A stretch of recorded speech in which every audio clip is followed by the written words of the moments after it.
Shri Guru Charitre, Chapter 23. Bramha Rakshasa attains liberation by Guru's grace. Study of this chapter is believed to remove Vastu doshas and to protect against afflictions from grahas, that is, from evil effects of planets. This chapter describes Gurunath's settling down at Ganakapur Mutt at the request of the king of that place. Gurunath blesses a Bramha Rakshasa and restores it to human form and grants him Sadgati. Siddhamuni continues the narrative.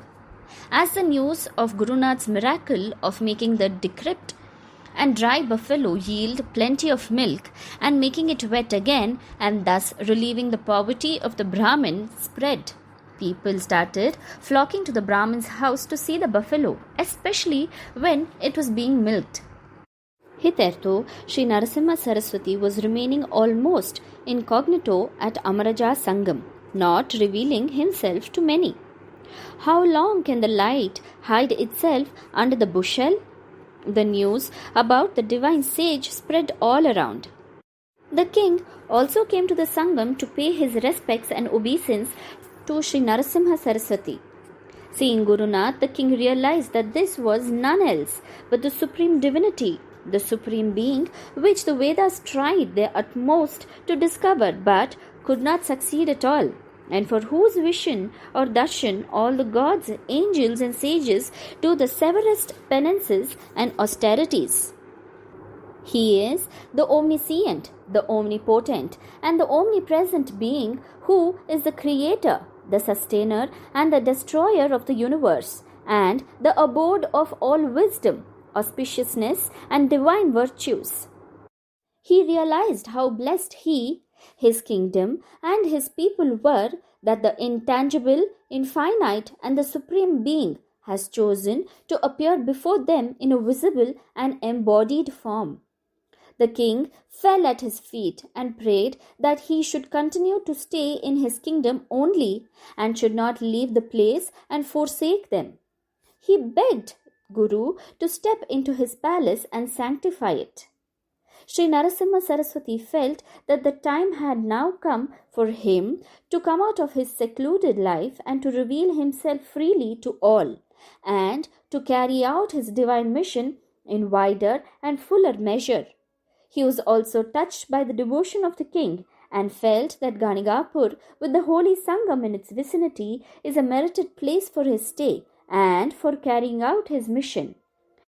He gave his consent to the king, telling him that he would accede to his prayer and would stay at Ganagapur.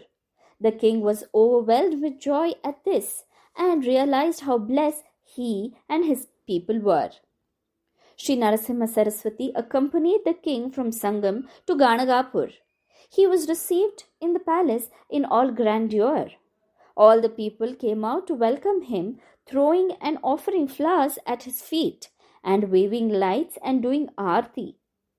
There was one big house in the palace grounds, which was vacant and unoccupied. There was an ashwatha tree by the side of the house. It was spacious, but it was believed to be a haunted house, a place haunted by a Brahma Rakshasa, and hence was not considered by the king to be an apt place for Sri Narasimha Saraswati to reside. But Sri Narasimha Saraswati said that the place would suit him. As soon as he entered the house, the Brahma Rakshasa came out in a fury with the object of assailing the intruder. But seeing Sri Narasimha Saraswati, the Brahma Rakshasa realized that it was no intruder, but the Redeemer who had come to bless all and him too. He fell prostrate at Gurunath's feet, begging to be forgiven for all his sins and to be saved by his grace. Sri Narasimha Saraswati, in great compassion, told the Brahma Rakshasa that he had already been blessed by him and that he should go to the Bhima Amaraja Sangam and bathe in the holy waters of the confluence there, and all his sins would be expiated once and for all, and he would be released from rebirth also forever. The king built a mutt at Ganagapur at the place for the divine guest to stay. Early morning, Gurunath used to leave the mutt for the Sangam, which was a couple of miles away from the mutt. He used to have his bath there and perform all religious rites and then return to the mutt by midday. The king used to come every day by noon for the sage's darshan and for offering him his worship.